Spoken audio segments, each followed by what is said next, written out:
She is a local girl who has made her hometown of Riverwoods, Illinois, very proud. Joining us in studio today is Christina Loukas, a DHS grad and, more importantly, a member of the U.S. diving team in Beijing at the Olympics. And Christina, welcome. Nice to have you with us. In your quiet moments, do you think about your accomplishments and where your life has taken you? I do. Just looking back, like even from high school, I've done so many things, and I don't know, like there's still a lot of things that I still want to accomplish, but just knowing that I've been able to do them up to this point has just been like a big confidence booster. It's interesting. We're going to talk about a book that apparently you wrote when you were in grade school that talked about an Olympics experience. Extremely prophetic, particularly for somebody of that age to think about your future and to get that specific about what might unfold. Was this always something that you really thought about, going to the Olympics and performing at this level? Well, growing up, I did gymnastics. That was my main sport. And I just love flipping and twisting, and I just think it's so much fun. But like when I was younger, I would just watch the Olympics, like the Summer Olympics, and I would just like love watching gymnastics and diving because they're very similar. And I just wanted to be one of those athletes. And I mean, I always wanted to go to the Olympics. I just wasn't specific on which sport. And athletics comes naturally to you. Your father was a football player, a collegiate football player. Your uncle was a member of the Buffalo Bills. Yep. You've also got siblings. You've got two brothers and a sister. They're both very active. So this comes to you very, very naturally, being an athlete, being disciplined. What is the mindset for somebody who doesn't have that type of skill or that type of inclination? What is the mindset that one has to have to maintain this kind of discipline and to strive for the Olympics? You just really have to work hard and be determined to accomplish like goals that you've set. And I mean, it really does take a lot of work. I mean, even if you're very talented as an athlete, I mean, it's still so much time.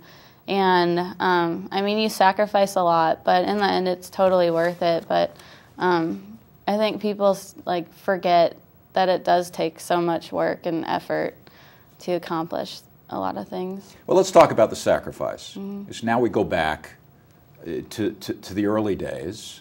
I mean, you're only 23 years old, but we're going to talk about the early days.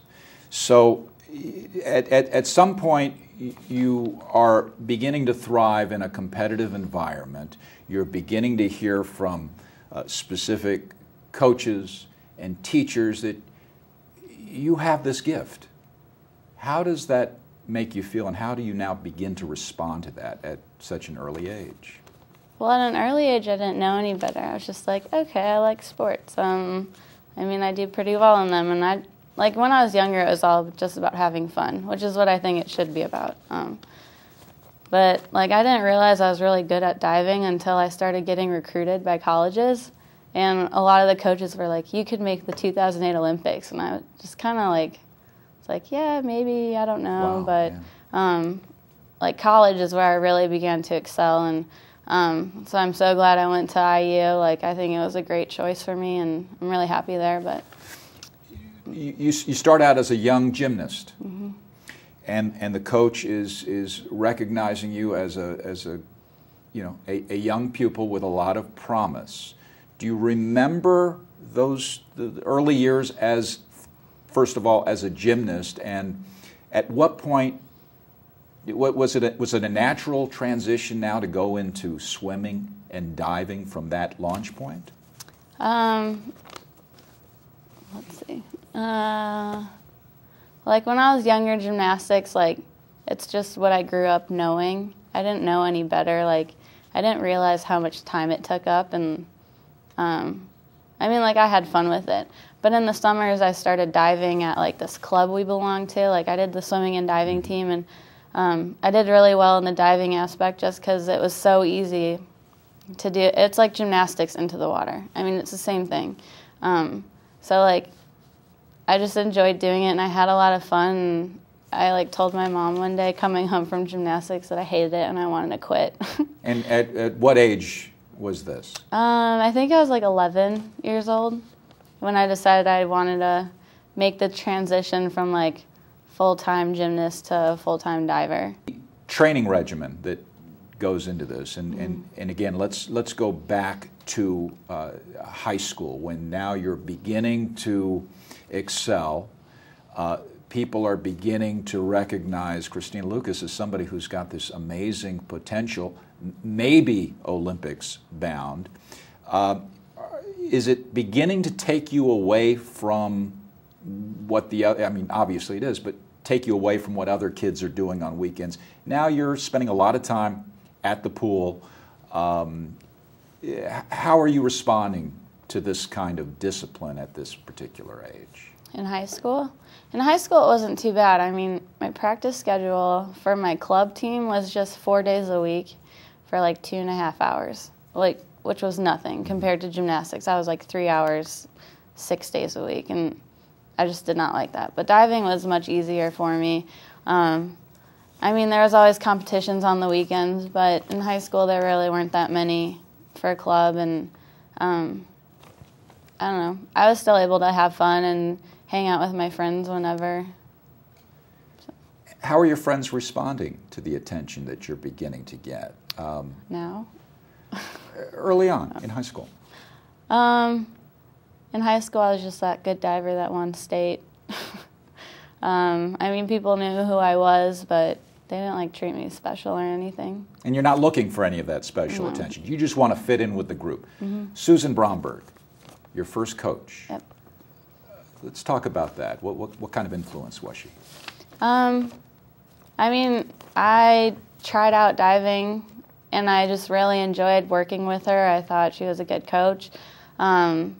She was much nicer than gymnastics coaches typically are. So it was just a very fun atmosphere that she created at that club, and I just really enjoyed it. And like, she pushed me, and she's the one that like taught me to like set goals. Like, every season we would set goals, like what we wanted to do, and we had some like short-term and long-term.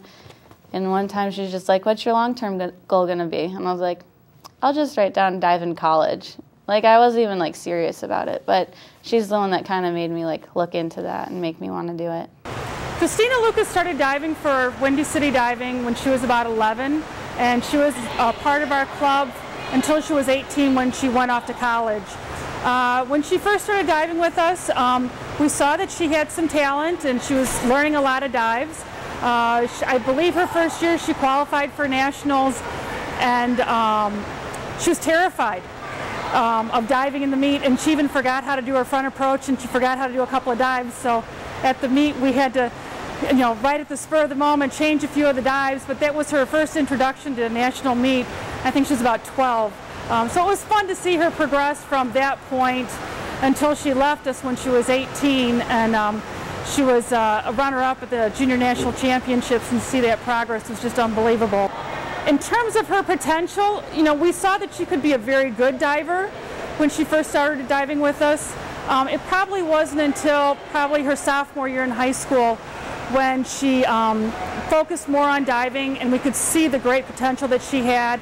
And at one point we pulled her into the office. We said, "You know, you have a lot of really good stuff here, and you could go a long way. And, you know, we've never said to any kid before, you know, we think you could go to the Olympics," but she was our one and only that we said, "You know, if you truly do want to do this, you have the potential and the talent to get there." So it was wonderful to see what she did, you know, in 2008 at the Olympics and watching her at the Olympic trials. She's so driven because she knows that she has her family support behind her. And if this is something that she wants to pursue, she could do it. She's a tremendous athlete in general. And I think no matter what sports that she would have chosen, she would have excelled at.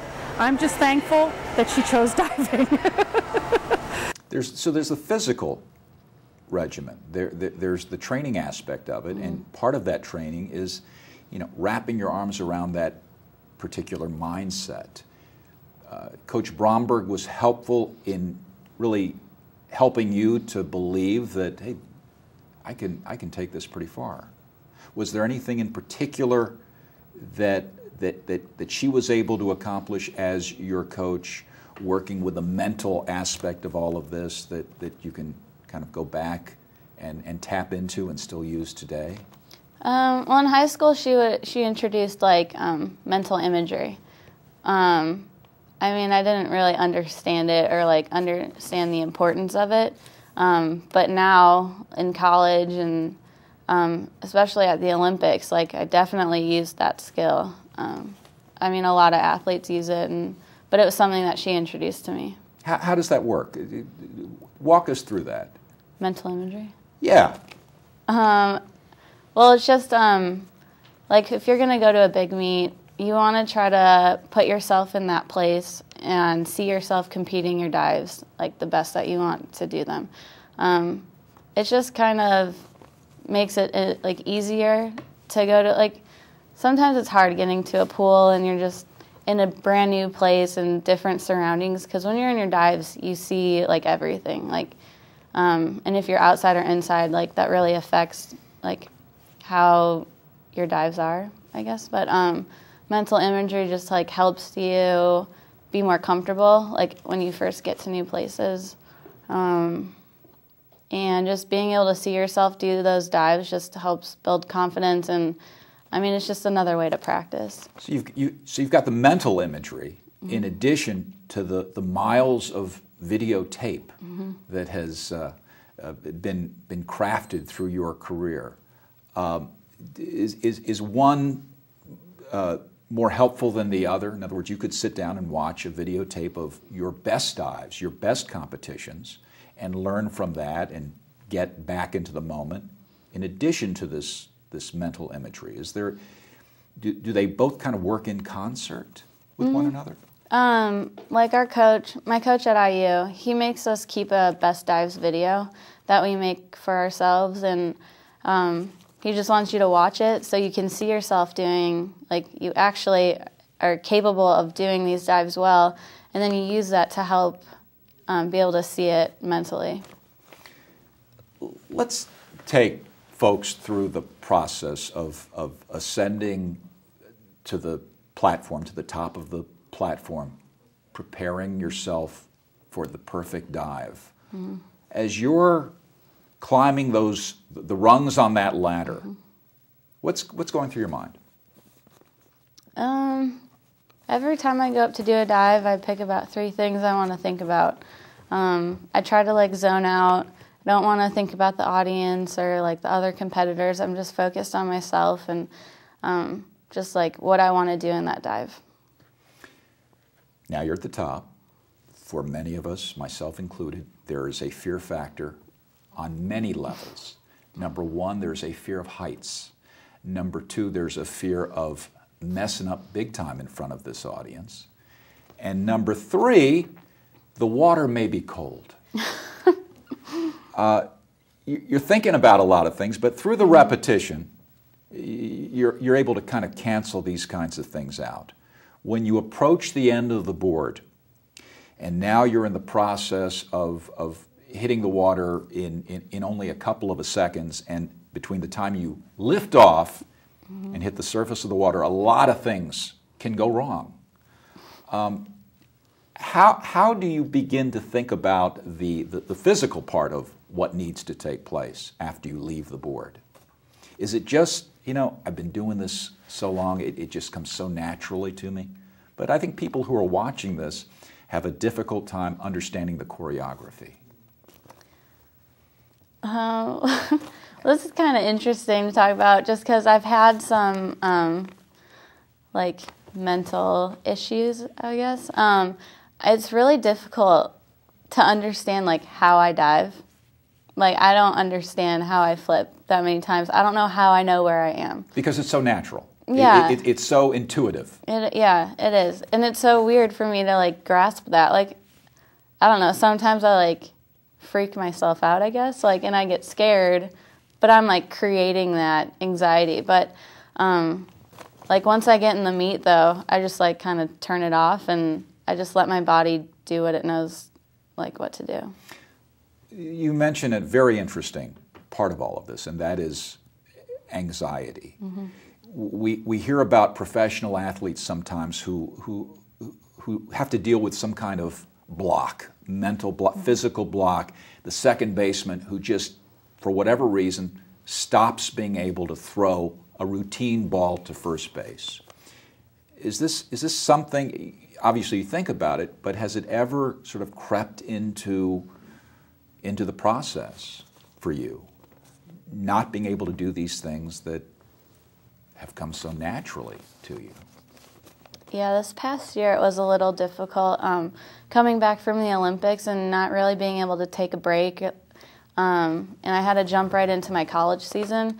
And it was really difficult just because, like, after such a big meet, like, your body and your mind, like, both things need a break. You need to relax. But I wasn't really able to do that. And I think I just got burnt out. And in the middle of my season for college, I just started, like, having issues. Like, I couldn't do dives that I've been doing for, like, 7 years. Like, I started, like, thinking. Like, I was thinking way too much about the dive, and I don't know, that scared me even more because I had more big meets coming up that I had to be ready for, and like I didn't feel prepared at all, and I didn't feel confident, and it's been a difficult process to get that back, but just like working every day, like my coach has been great, like he's been helping me get through it, and now I'm pretty much back to normal, but it was a pretty rough couple of months. And Coach Huber is helping you through some of these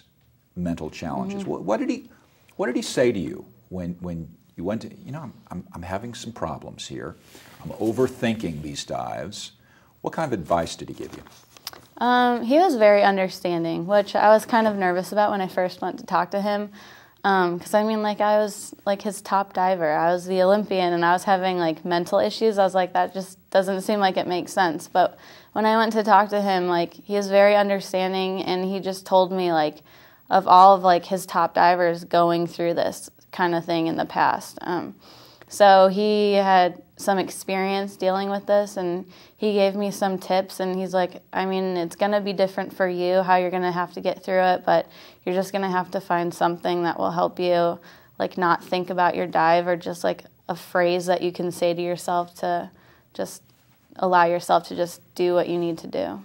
And ultimately, while you're still striving and dealing with this challenge, excuse me, you feel like you've gotten the kind of help and assistance to sort of push it aside, move forward, and continue with your training, continue with your development.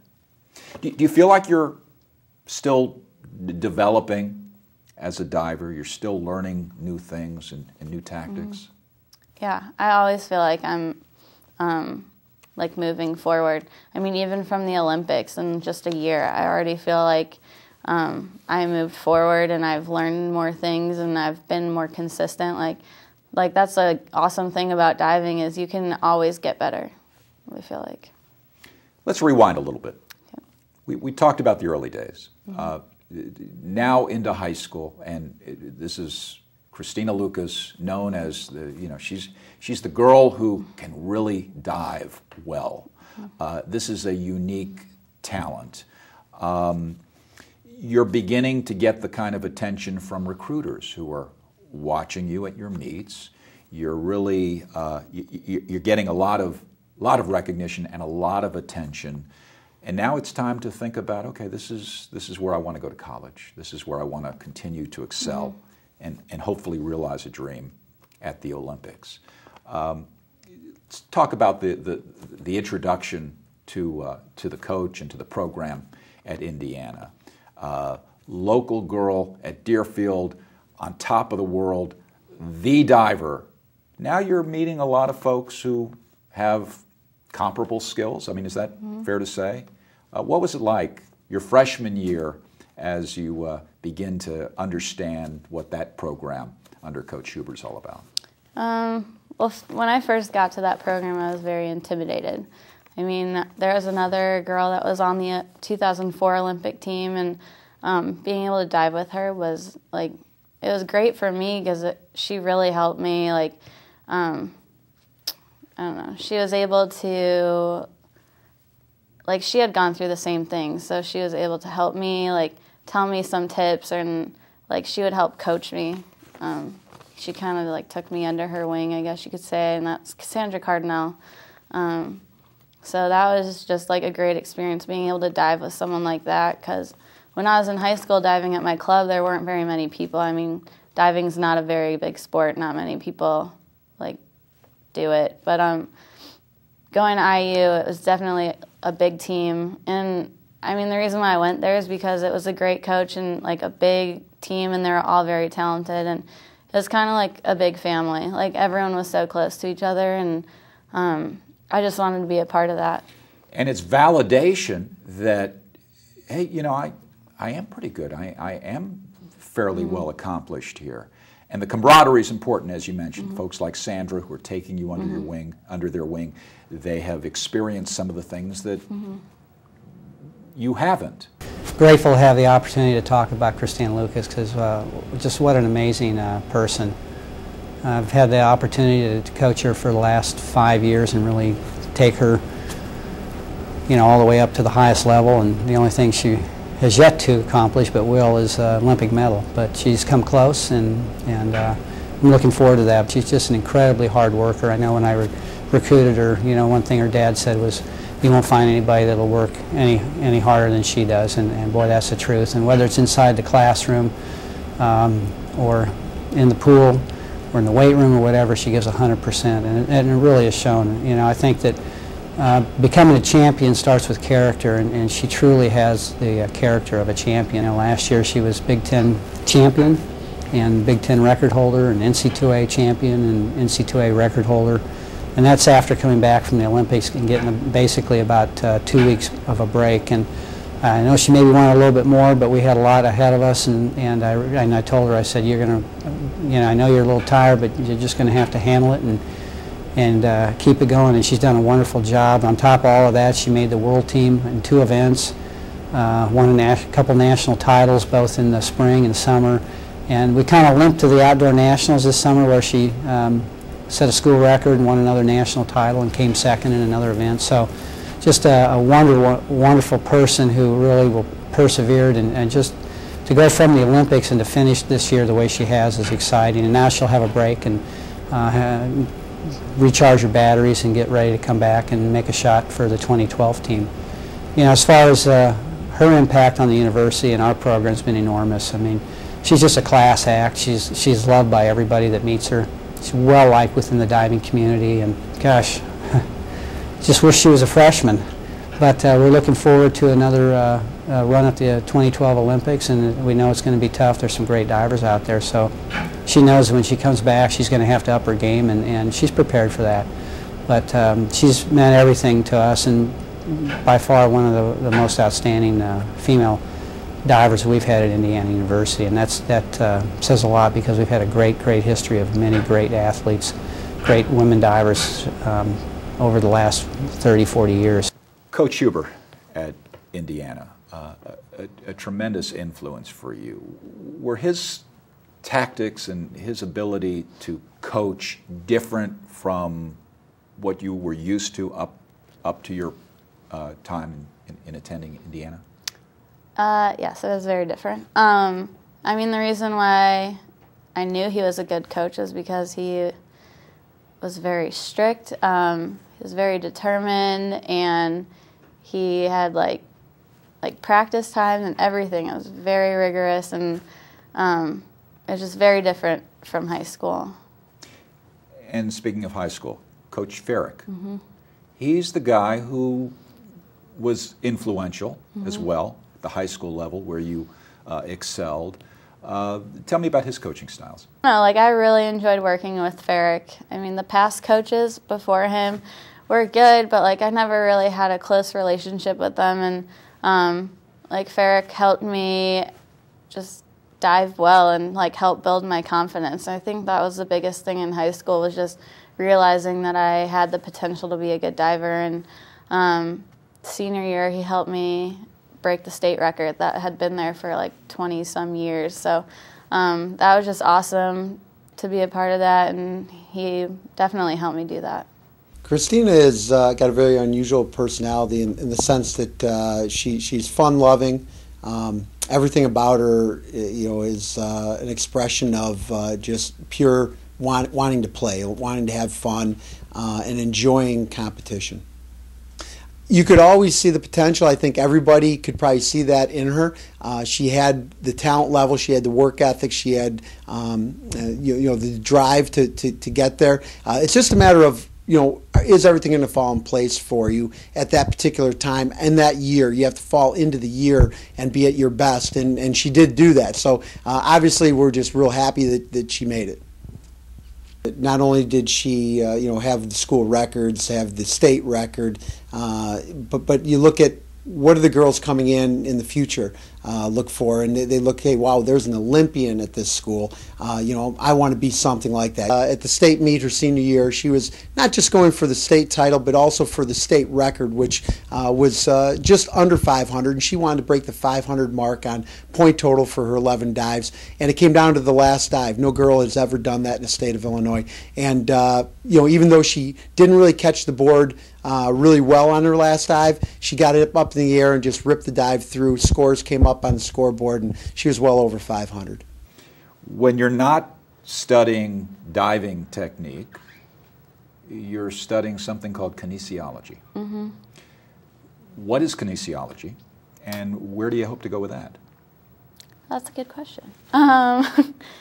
Kinesiology is just the study of like the body and movements and how it works, and I'm just interested in that because, like I said, I'm very interested in sports and athletics, and I mean that's all about the human body, and being a student in kinesiology has helped me with diving. I mean, it's the physical aspect of it, and diving is all biomechanics and physics and whatever, and it's cool having that like education because it helps me with it, and I just enjoy learning about it. Do you think that you'll always be diving? You'll always have a relationship with the swimming pool? It's a sport, obviously, that you can take with you. Mm-hmm. But 10 years from now, where do you see yourself? I don't know. Hopefully back in Chicago somewhere. I miss being here, but I can't really imagine myself without diving in my life. So it's probably going to be. I'll probably be a coach at some point. I don't know. It's been part of my life for so long. It's just weird without it. At the end of those 4 years, your resume includes 4 Diver of the Year accomplishments. Mm-hmm. So when you look back at your career in at swimming in the Big Ten at Indiana, is there anything that you would have wanted to see unfold differently, or are you happy with the 4 years and the way everything came out? No, everything turned out as good as I would have hoped. I mean, freshman year, I found my goal sheet that I had made, because Jeff Huber, he always makes us write goal sheets every single season at the very beginning, and I found mine from freshman year, and I've already accomplished all of those goals, and some of them were short-term and some of them were long-term goals, like making the Olympic team. I mean, the only goal I have left is to get an Olympic medal. So, I mean, that's my...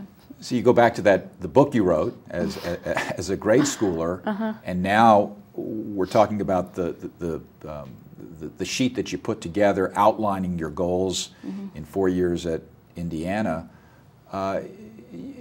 Somebody should come to you and ask you to tell them, the future. Is that a result of just being so disciplined? I mean, is that just the way athletes at your level are?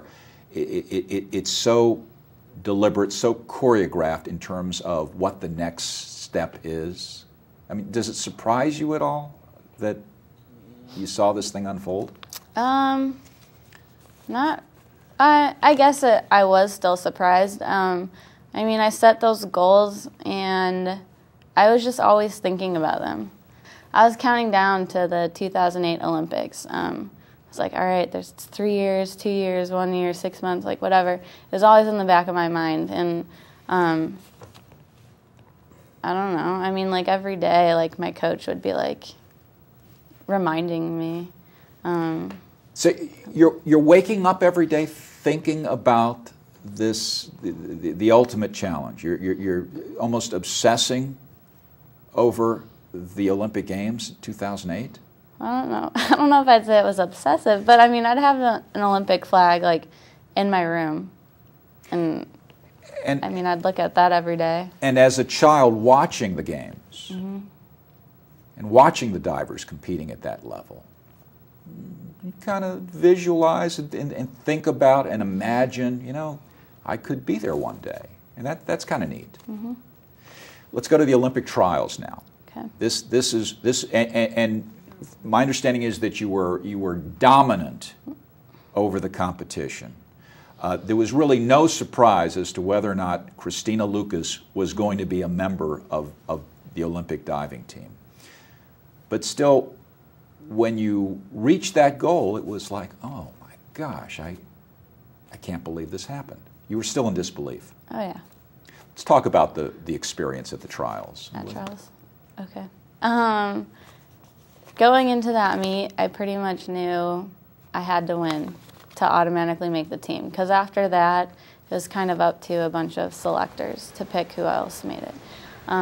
So my coach, like 2 months before trials, like pulled me and Cassandra aside. Was like, if you guys want to make the Olympics, you have to win trials. So we changed our practices up a little bit, and we just made it like Olympic trials was going to be set up. And we practiced our dives in like list order like 4 times in a row. And we were like keeping track, scoring ourselves, and like looking at our scores. And like trials is all about consistency.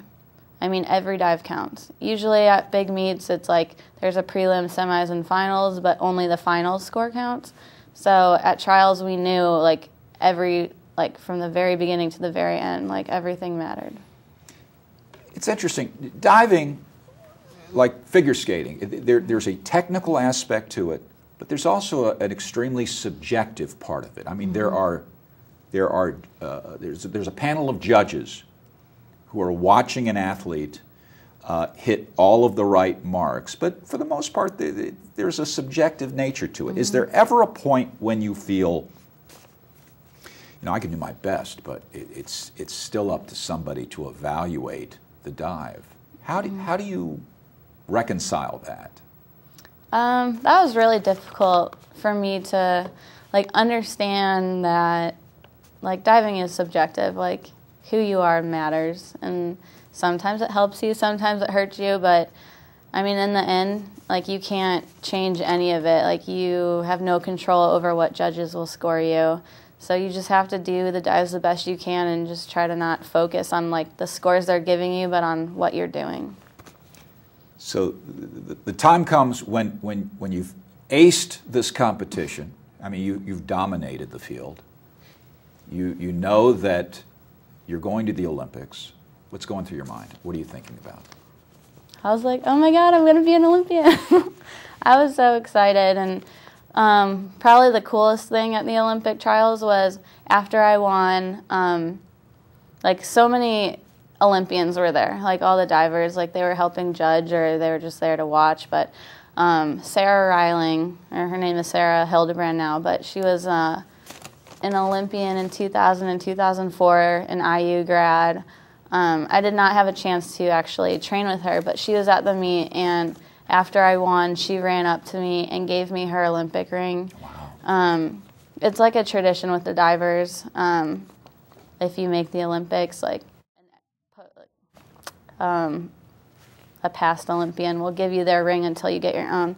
So she gave me hers, and I got to wear it like all summer, but just like looking down at my hand and seeing that ring was just, it was just crazy. Like I couldn't believe it, that I actually did it. Wears off. Yeah. So getting it from Sarah as well was also just, I don't know. I felt so like honored to get her ring to like let me borrow it. The reaction and the response from your family. I mean, and through the years, they have been incredibly supportive. What do they say to you? What does your dad say to you? My dad was just really proud of me. He cried, which he rarely does, so yeah. Rarely cries. We've seen some interviews where George Loukas is very emotional. I know, it makes me emotional. Well, but that's what happens, and when you're a parent, you will understand that. So George Loukas is beside himself because now his daughter is going to the Olympics in 2008. Your mom is. I don't like seeing my dad cry. I know. But it means a lot when he does. Because he only does that when it really means something. And this is an achievement that is very special. Your parents go on the trip with you. You're getting ready to board an airplane to go to Beijing. Family is with you. You have this built-in support system.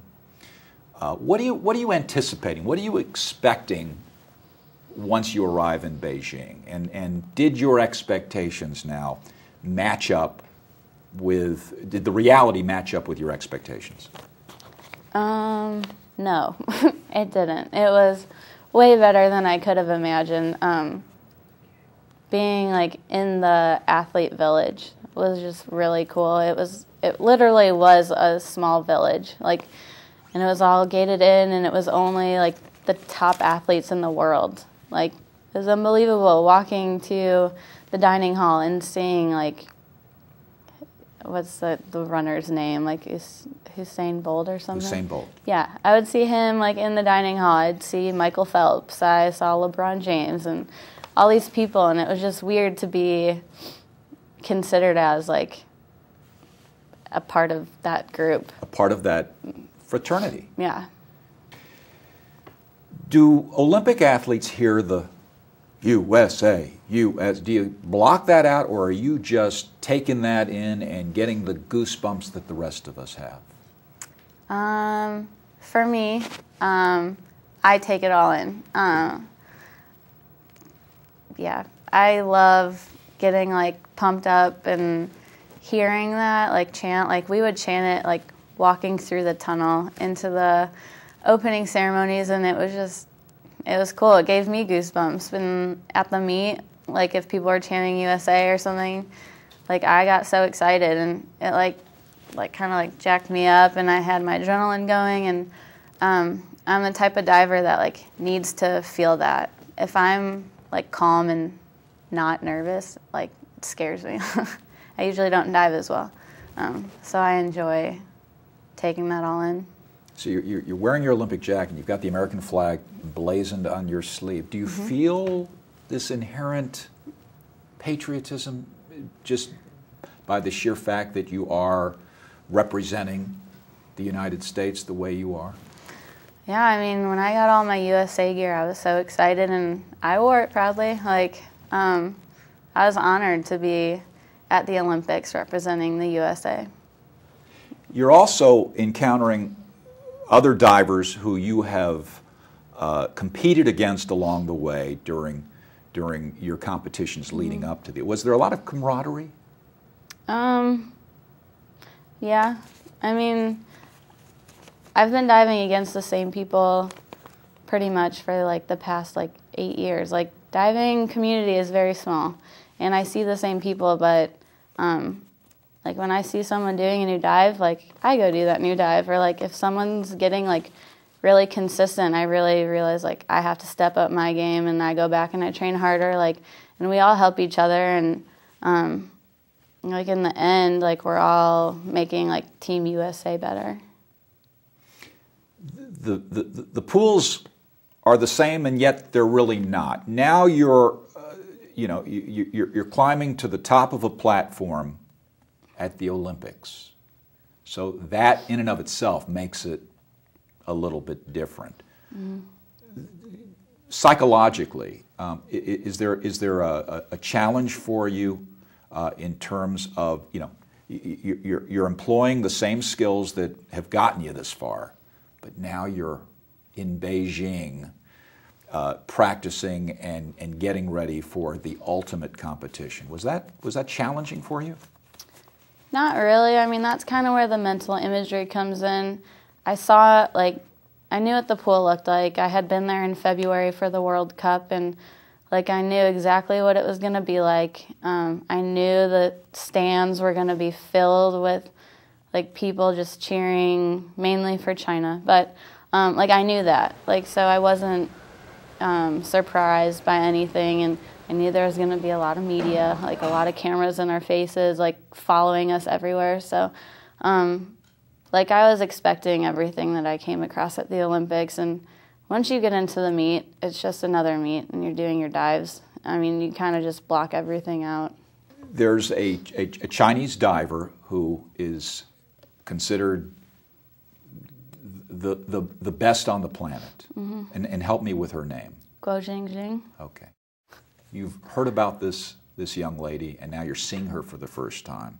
Are you watching in awe as you know the Chinese are competing? I actually competed against her the first time in 2005 at my first World Championship. It was like my first like big international meet with like USA Diving, and I mean I've seen her compete since then. Like every year I've been to meets with her, and even at the Olympics I still watched her. Like I love watching her dive. She's just very graceful, and she's very good. I mean, there's no other way to really describe it. Like, I don't know. It's cool competing against her.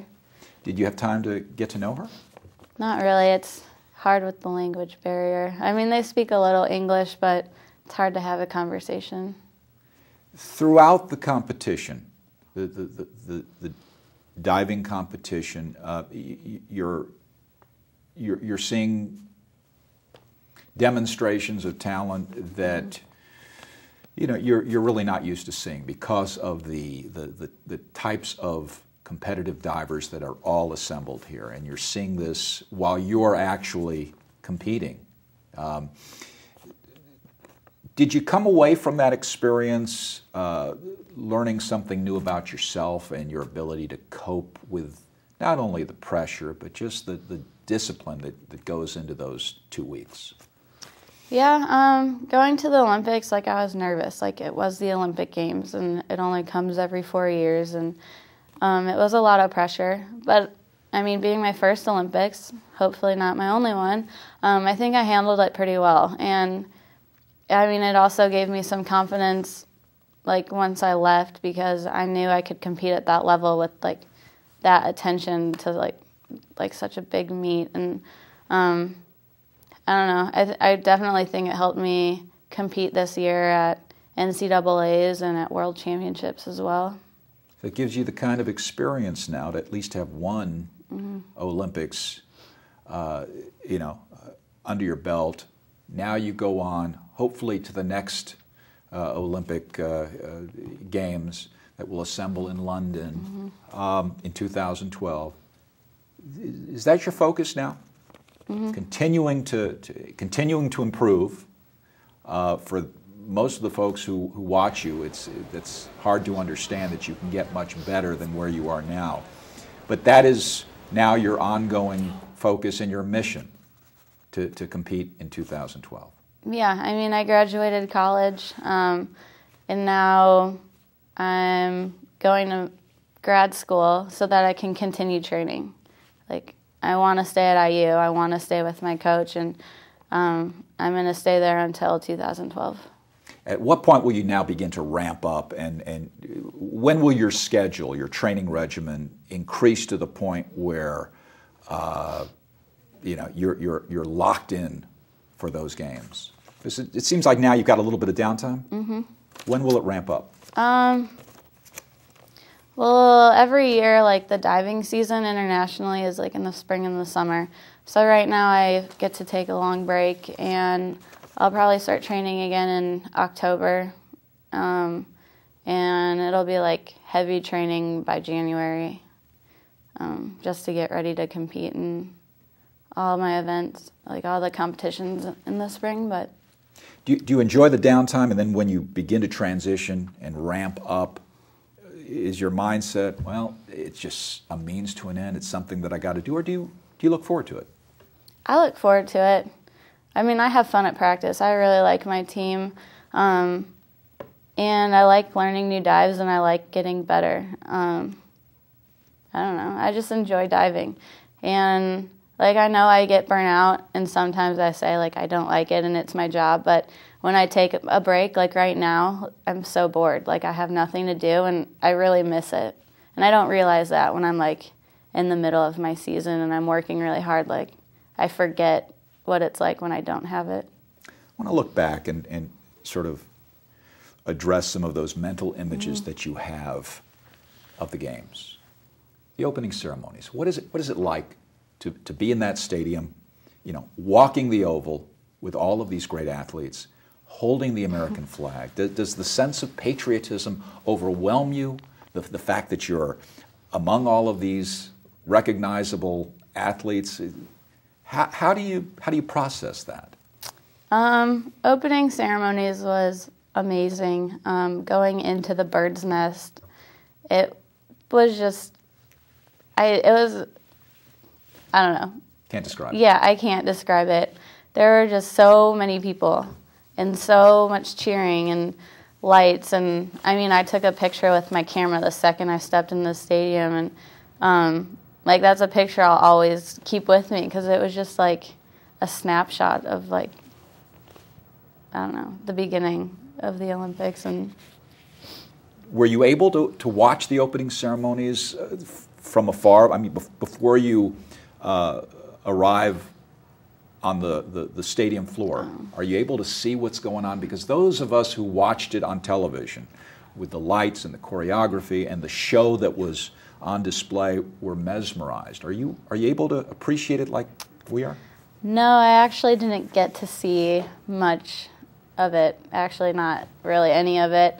But it was cool because they took the whole USA team and we went to a separate venue and we got to meet the president, George Bush, and we took pictures with him, like, as our team, and so that was cool. And that's where I met, like, Kobe Bryant and LeBron James, like, all the NBA players were there, and I don't know, it was a lot of fun. So I don't regret, like, missing the opening ceremonies. I mean, I could always watch it on TV, like, on a video, but tell us something about LeBron James. Tell us something about Kobe or Michael, something that none of us would know. I actually met Chris Paul. I didn't know who he was. And he was like, oh, what's your name? I was like, Christina, what's yours? He's like, Chris. He's like, oh, is this, what sport are you? I'm like, diving. And I almost asked him what sport he was, which would have been really embarrassing because apparently he's really good at basketball. But nobody would have blamed you. Nobody would have faulted you. Yeah, so it was just like, and after realizing who he was, I was like, oh, he is really down to earth. Like, I didn't even know, like, he was an awesome basketball player. So that was cool. And then meeting LeBron James, like, seeing him in person, he's huge. I mean, and he was cool. Like, he was funny to talk to. Do you maintain contact with any of these newfound friends? Not any of, like, the NBA players, but there are a couple athletes that I met at the Olympics that I still keep in touch with, just to see how things are going. So you've really established some lifelong friendships with some of these folks. Yeah. You're immersed in the experience. You're focused on what you're going to be doing in terms of the competition. But do you have some opportunities to kind of, be a tourist and see the sights? Yeah. We took I call it our 2-day field trip. We got to eat at a famous Chinese restaurant. We went to the Great Wall of China, which was amazing. I can't believe that people built that. I mean, it's awesome being up there. We saw an acrobatic show, which was awesome. It's kind of like Cirque du Soleil type stuff. So it was fun. I mean, it was nice to get out of the village for a couple days just to take a mental break from all of it. So after all of this attention and really realizing a dream, Is Christina Loukas a different person on the heels of this experience? I think I'm still the same person. I don't know. Okay, we want to find out about Christina Loukas. What's on your iPod? On my iPod? Yeah. Oh my gosh, I have like the most random music ever. I have a very, like a wide range of different groups and everything. Is music a part of the training? Is it something that helps you relax? Yeah, I actually use music to help pump me up. One of my teammates, her name is Christina Loukas. She introduced me to like hard rock music, and I got into that, and I like listening to that type of stuff during competitions just to like get my adrenaline going, and it gets me in like the right mindset to kind of just like be aggressive and go after dives. Are you just so focused on what you have to do that you're blanking everything out on a dive? Yeah, I pretty much blank everything out. I mean, when they introduce you, like, and they call your name and say what dive you're doing, at big meets they usually play music just to like keep the crowd entertained. But usually I'll do my dive and I won't remember hearing any music. Like, I won't hear anything except for my name and my dive being announced. So, like, I mean, it just shows that I really do just, like, block everything out. When you're training, you're on a fairly strict diet, correct? Yeah, for the most part. I mean, what you eat, like, helps with energy levels and everything. So I have to be careful around practices and stuff because we have, like, long practices. And I know diving doesn't seem, like, physically very vigorous, but, I mean, I need to fuel my body correctly. Do you have a sweet tooth? Yeah, it's pretty bad. What do you love to eat? What kind of desserts get you jazzed? My mom is a really good cook, and she bakes these brownies that I really like. They're actually called killer brownies. They're delicious, and she makes baklava, which is a Greek dessert. Those are probably my two favorites. If you weren't a diver, what would you be doing? I think about that a lot. Being at college still, like on the college campus, like I just really love sports. And if I wasn't a diver, I would be playing basketball. I would be playing soccer, like just getting involved with so many different groups because that's just what I enjoy doing. I love being active. I think I would try to travel more. My older brother loves to be outside. We call him the outdoors man. He goes camping all the time with his friends, and I think like if I had the time that I would want to just be able to do more of that. The book we were referencing before, Yes. I want to come back to this because this is an incredible story, and your mother apparently found this in the memory box and presented it to you, and this is the book. I'm gonna show this to the audience. Okay. Give us a little bit of background. What happened here? All right. I'm pretty sure I was in second grade, maybe first grade, and they just do this project where a sixth grader gets like paired up with a first or second grader, and like they get together, get information about the first grader, and write a book. And my sixth grader happened to be one of our family friends. Her name is Chelsea Kammerer, and she just helped me write this book, and I helped design it, and yeah. She did a perfect 1.5. This is you writing this story. She did a perfect 1.5 dive. In fact, all her dives were perfect. The judges gave her very high scores. Then it came time for the judges to announce the winners. The winner is Christina Loukas from the United States. So you really thought about this, and now it's amazing now for you to look back and see what you wrote, visualizing your future. Yeah. What did you think when your mom gave this to you and you read through it and read everything? First I started laughing because I couldn't believe my mom still had it and could find it. And then it's weird because it actually did almost come true. I mean, I know I didn't get a gold medal, but being at the Olympics, representing the USA, it was just crazy seeing that I had written that about myself. And I mean, obviously I've wanted like I've had that goal in mind since then. So you finished 9th in Beijing, correct? Yep. Does that leave you with the sense that, hey, I can only improve my standing from there? I mean, is it almost a blessing because there's still, in your mind, room for improvement? Yeah, I mean, going into the Olympics, I mean, I wanted to dive well, but I wasn't expecting to win. I mean, Guo Jingjing is the best. She's been the best. And, I mean, I knew, like, at that time, I wasn't, like, I was capable. I'm capable of diving that well. Like, I know I am. I'm just not there yet. So getting 9th, I mean, it helped me just, like, when I got back to training, like, help refocus. And, like, I realized, like, I got there, I dove pretty well, but I still have so much room to improve. Kind of keeps you in perspective. I want to just show this medal. This has nice weight to it. What is the story behind this particular medal? That was my 2nd place medal from the World University Games in Bangkok, Thailand in 2007. I got 2nd place in the 3-meter, and I mean, that medal is just significant to me because it was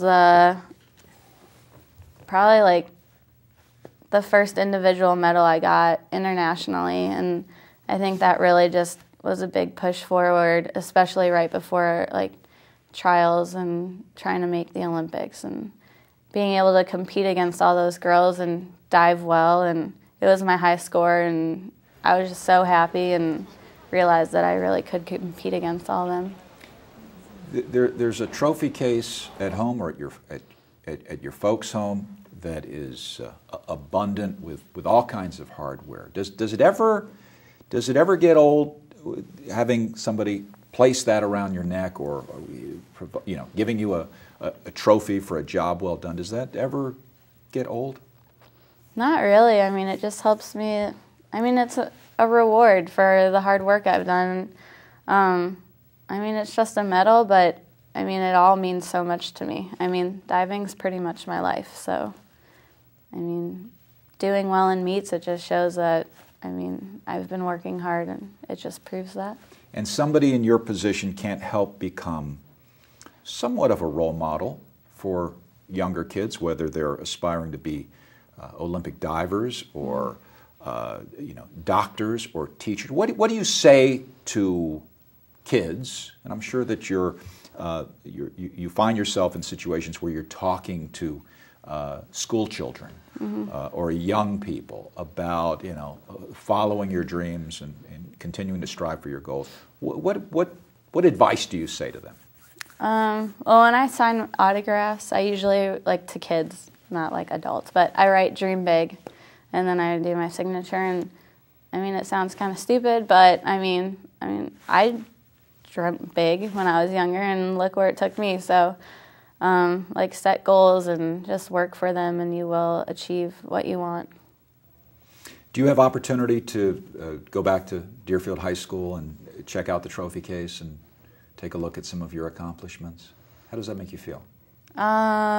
I get embarrassed when I see my picture from winning state because I look so young. It's weird. It was so long ago, but I mean, every time I come home, I try to visit the pool and go see the team, whoever it may be, even though I don't know any of them now, but Ferrick is still there coaching, and go catch up with him. And in the pool now, they have a sign that says, like, it has, like, my name on it or something. I forget what it says, but I mean, it's weird seeing it. Your parents have to be awfully proud, and as I mentioned in the beginning, Riverwoods, I'm sure, is very proud of Christina Loukas. It's been terrific spending time with you and finding out about your motivation, and we wish you the best of luck in the future, whether it's the 2012 Games or the 2016 Games. You've been terrific to talk to, and somebody that I know a lot of people are very proud of, certainly locally. Thanks for spending time with us.